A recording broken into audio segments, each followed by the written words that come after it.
Hello guys, तो अब मैं चलता हूँ यहाँ पे सेकेंड वन टॉपिक पे, जो हमारा मेजरमेंट का दूसरा टॉपिक है।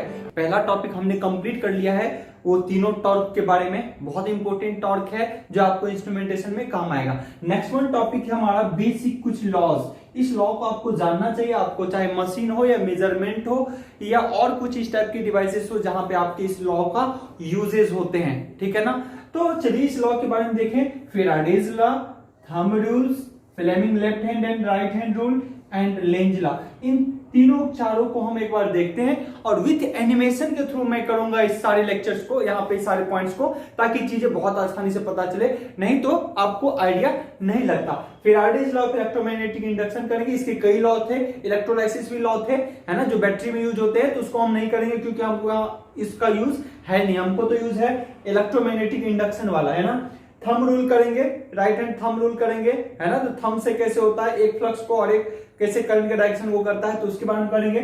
फ्लेमिंग के लेफ्ट हैंड रूल, फ्लेमिंग के ये देखिए, एक है राइट हैंड रूल, एक है लेफ्ट हैंड रूल। ठीक है ना।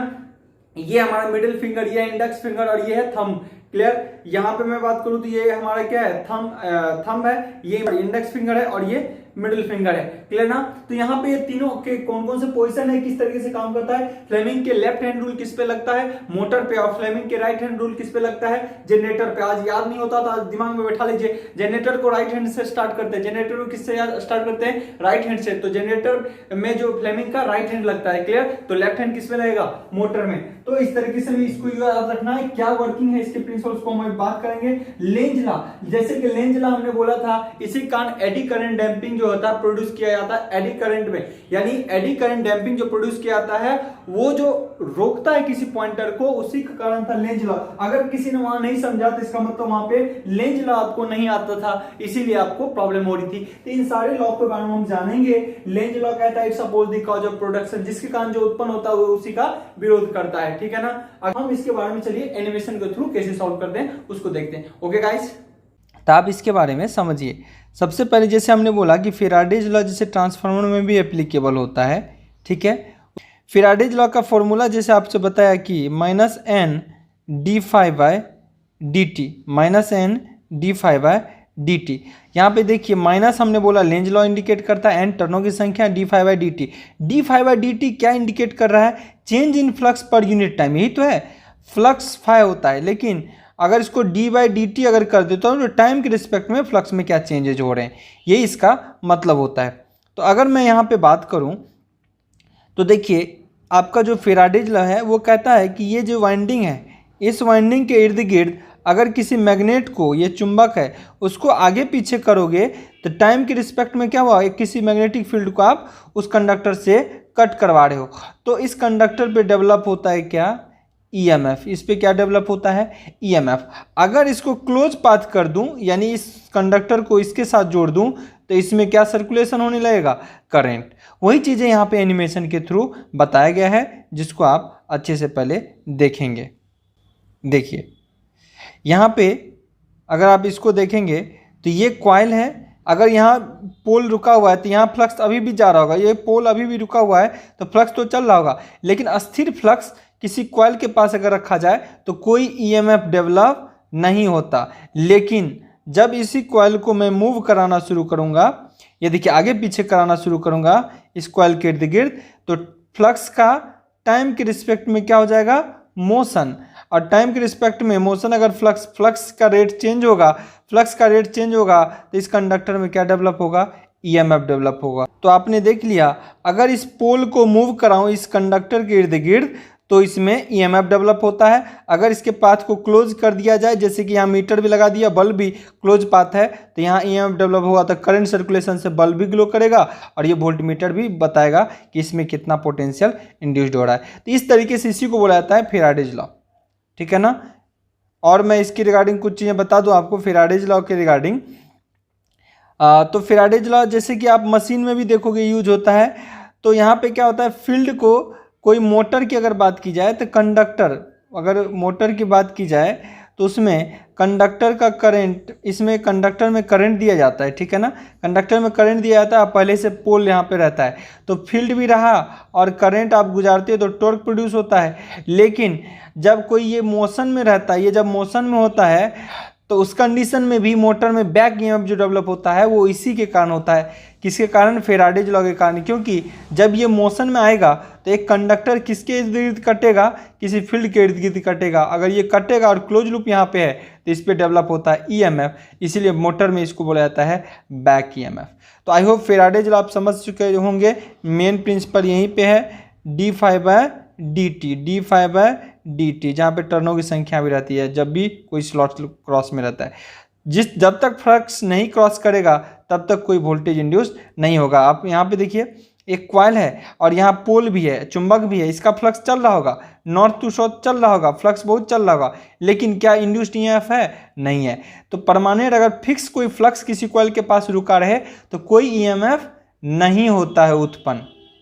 लेकिन इसी में मोशन दे दिया जाए तो क्या होगा? ईएमएफ डेवलप होगा। एक कंडीशन और हो सकता है कि इस पोल को स्थिर रखा जाए और कंडक्टर को ही मूव किया जाए, इसको इधर कभी इधर कभी इधर कभी इधर। अब पोल अगर रुका रहे तब भी क्या होगा? रिलेटिव मोशन इन दोनों के बीच होगा, तो इसमें डेवलप हो जाएगा ईएमएफ, और ये क्लोज पाथ रहेगा तो प्रोड्यूस हो जाएगा करंट। ओके, फेराडेज लॉ देखिए किसी ट्रांसफार्मर के कोर में कैसे लगता है, क्योंकि जब भी एसी सप्लाई आप देते हो यहाँ पे तो करंट का डायरेक्शन लगातार चेंज कर रहा होता है, कभी यहाँ से कभी यहाँ से, कभी यहाँ से कभी यहाँ से। इसके करस्पॉन्डिंग इसका फ्लक्स का डायरेक्शन भी चेंज होते रहता है। देखिए कभी इधर से कभी इधर से, कभी इधर से, फ्लक्स का डायरेक्शन देखिए लगातार चेंज कर रहा है, कभी इधर से कभी इधर से। तो इससे ई बराबर minus N D phi by D T जो होता है, फ्लक्स का रेट में जो चेंज होता है तो इसके कारण इंड्यूस्ड ईएमएफ हो जाता है इस वाइंडिंग पे। ठीक है ना? आई होप यहाँ तक आप अच्छे से समझ गए होंगे। बात करूँ अगर तो यहाँ पे आपका जो है करें ये कभी फ्लक्स इधर से कभी इधर से, कभी इधर से कभी इधर से, तो इसके कारण यहाँ पे इंड्यूस्ड ईएमएफ हो जाता है, क्योंकि N D phi by D T होता है। फ्लक्स चेंज हो रहा है, इसीलिए अगर इसमें डीसी सप्लाई दे दूं, यहाँ डीसी सप्लाई दे दूं तो फ्लक्स कांस्टेंट रहेगा, तो कांस्टेंट फ्लक्स से कभी भी इंड्यूस्ड ईएमएफ नहीं होता, इसीलिए जीरो शॉर्ट सर्किट होते हैं। ये भी एक रीजन होते हैं। ठीक है ना? तो यहाँ पे ये इस तरीके से आप फेराडेज लॉ ट्रांसफार्मर में अप्लाई कर सकते हैं। नेक्स्ट है हमारे लिए लेंज लॉ। लेंज लॉ कैसे चलेगा? देखिए Lenz law oppose the cause of production, जिसके कारण कोई चीज़ उत्पन्न होता है वो उसका विरोध करता है। अब समझिए अगर फेराडेज लॉ यहाँ पे लगेगा तो एन पोल और एस पोल होगा, तो इसको मैं आगे पीछे अगर करूँगा, इसको आगे पीछे मोशन दूंगा तो इस सर्कुलर रिंग में क्या उत्पन्न होगा? करंट। इस सर्कुलर रिंग में उत्पन्न होगा करंट। तो ये तो फेराडेज लॉ के कारण हो गया। अब समझिए लेंज लॉ क्या कहता है, जिसके कारण ये उत्पन्न हुआ करंट, किसके कारण उत्पन्न हुआ जी? इस मैग्नेटिक फील्ड के मोशन के कारण। इस मैग्नेटिक फील्ड के मोशन के कारण अगर ये करंट उत्पन्न हुआ है तो यही चाहता है, करंट जिस कारण उत्पन्न हुआ वो उसी का विरोध करता है। यही तो लेंज लॉ कहता है। इसका मतलब ये करंट चाहता है कि मैं जीरो हो जाऊं, करंट क्या चाहेगा? मैं जीरो हो जाऊं। तो उसके लिए किसका विरोध करेगा जी? इस मोशन का, इस मैग्नेट के मोशन का विरोध करेगा। वही कहलाता है लेंज लॉ। इसीलिए लेंज लॉ में माइनस लगता है, यानी जो करंट उत्पन्न होता है वही उसका विरोध करता है। इसी कारण ये क्या होता है? Lenz law. आपको एनिमेशन के थ्रू दिखाता हूँ कि किस तरीके से ये रन करता है। ये देखिए गति से आ रहा था और जैसे इसमें करंट उत्पन्न होगा इसके मोशन को कम कर देगा। देखिए स्पीड घट गया ना, इसकी स्पीड घट गई, इसकी स्पीड गई, जैसे यहाँ आता है घट जाता है, या बाहर जाएगा तो इसकी स्पीड बढ़ जाएगा, लेकिन यहाँ जाएगा तो स्पीड घटेगा। क्यों? क्योंकि इसके कारण उत्पन्न हुआ है करंट, और करंट हमेशा विरोध करता है जिसके कारण उत्पन्न हुआ था। किसके कारण उत्पन्न हुआ जी? इस मैग्नेट के मोशन के कारण उत्पन्न हुआ, तो इस मोशन का विरोध करता है। उसी को बोलते हैं लेंज लॉ, और उसी को माइनस यूज करते हैं minus N D phi by D T के अंदर। This is known as Lenz law. Next term है हमारे लिए थंब रूल। ठीक है, थंब रूल को मैं यहाँ पे देखूंगा। थंब रूल क्या कहता है? जैसे नाम ही थंब है तो ये हमारा थंब रूल में क्या कहता है? थंब रूल कहता है कि एक ये है थंब, और ये बाकी रिमेनिंग के जो 4 फिंगर है ये इसमें एक करंट को इंडिकेट करता है और दूसरा मैग्नेटिक फील्ड को इंडिकेट करता है। तो अगर करंट आपका इधर जा रहा है तो मैग्नेटिक फील्ड का डायरेक्शन हमेशा यही होगा। ये कहता है कि अगर करंट इस डायरेक्शन में, कंडक्टर में करंट जा रहा होगा तो मैग्नेटिक फील्ड का डायरेक्शन हमेशा यही होगा। अगर मान लीजिए इसी कंडक्टर में करंट अगर इस डायरेक्शन में जा रहा होगा तो मैग्नेटिक फील्ड का डायरेक्शन चेंज हो जाएगा, तब इधर से इधर जाएगा। यही होता है थंब रूल, जिसमें एक थंब और बाकी फिंगर के बीच रिलेशन होता है। इसको बोलते हैं थंब रूल। अब ये इसको प्रैक्टिकली आप एनिमेशन के थ्रू देखिए। अगर इस कंडक्टर में करंट अगर जा रहा है तो इसके क्रॉस ये देखिए फील्ड का, ये मैग्नेटिक फील्ड का डायरेक्शन होगा और ये करंट का डायरेक्शन होगा। This is known as thumb rule. Next हमारे लिए स्टार्ट हो रहे हैं फ्लेमिंग के left hand rule and right hand rule. Fleming के लेफ्ट हैंड और राइट हैंड क्या रूल होते हैं? लेफ्ट हैंड रूल हमेशा किस में लगता है जी? मोटर में। और राइट हैंड रूल किस में हमेशा लगता है? जनरेटर में, ठीक है ना। चलिए हम इसको एक बार डिस्कस कर लेते हैं। पहले इस फिंगर को समझिए, तीनों फिंगर में क्या होता है। ये हमारा थंब, ये हमारा इंडेक्स फिंगर और ये हमारा मिडिल फिंगर, तीनों एक दूसरे के परपेंडिकुलर होता है। ये इसके और एक इसके, है ना। तो ये सब एक दूसरे के बीच कितने डिग्री एंगल बनाता है? 90 डिग्री का, ठीक है ना। तीनों एक दूसरे के, एक करंट अगर कोई होगा तो कोई क्या होगा आपका फ्लक्स होगा और कोई क्या होगा torque of direction of torque या डायरेक्शन ऑफ मोशन होंगे। ये तीन डायरेक्शन को इंडिकेट करता है। अब समझिए ये कहीं पे लगता है जैसे मोटर में, अगर मैं इसको मोटर बनाना चाहूँ तो हमने करंट यहाँ दूंगा मैं, और एन पोल से एस पोल तक फ्लक्स जा रहा है। तो समझिएगा इसमें किस तरीके से फ्लेमिंग लॉ लगता है। अगर ये मोटर होगा तो फ्लेमिंग क्या कहते हैं? लेफ्ट हैंड रूल लगते हैं, ठीक है, लेफ्ट हैंड रूल।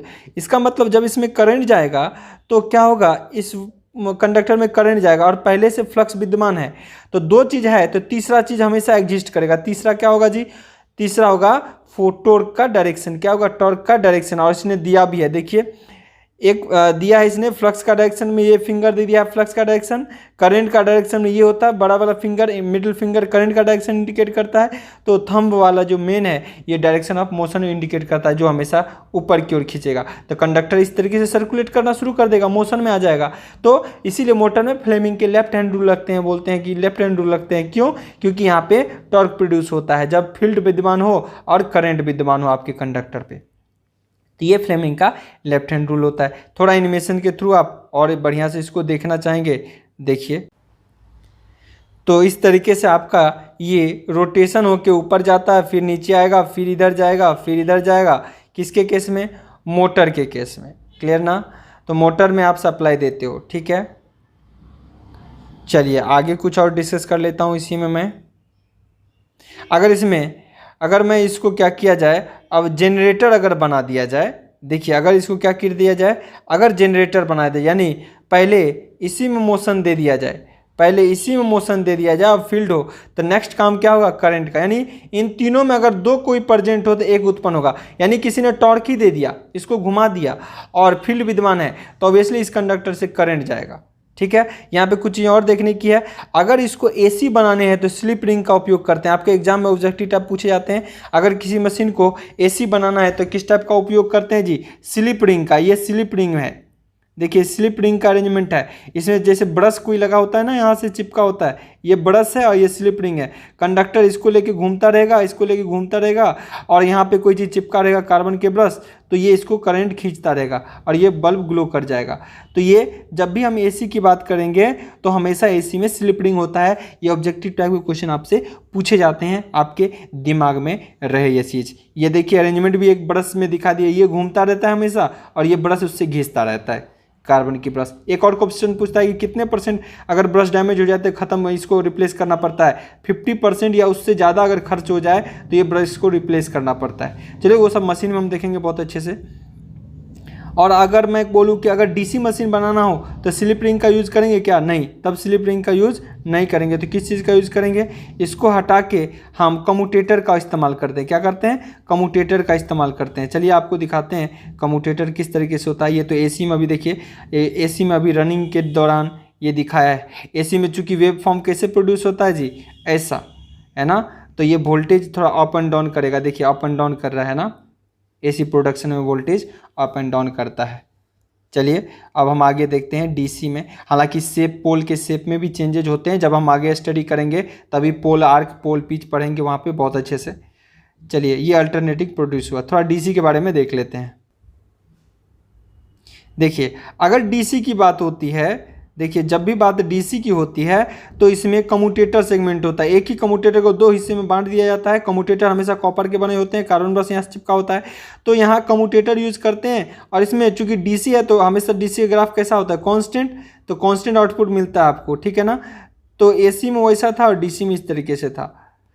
आगे हम डिस्कस करते रहेंगे। ये देखिए एसी के लिए इस तरीके से होता है और डीसी के लिए इस तरीके से होता है। एक चीज कि एसी में हमेशा ये देखिए स्लिप रिंग का इस्तेमाल होता है और एसी का वेव ऊपर नीचे करते रहता है। अगर एसी की बात करें तो एसी का वेव ऊपर नीचे करता है, जब डीसी में ये बल्ब कभी फ्लक्चुएट नहीं करेगा। क्यों? क्योंकि इसका कांस्टेंट वोल्टेज होता है हमेशा, है ना। तो फ्लेमिंग लॉ यहाँ भी लगते हैं हमारे, तो यहाँ भी हमारे फ्लेमिंग के लेफ्ट हैंड और राइट हैंड रूल अप्लाई होते हैं। चलिए बाकी चीज़ को हम आगे देखते हैं। ओके, आज के लिए इतना ही। God bless you all.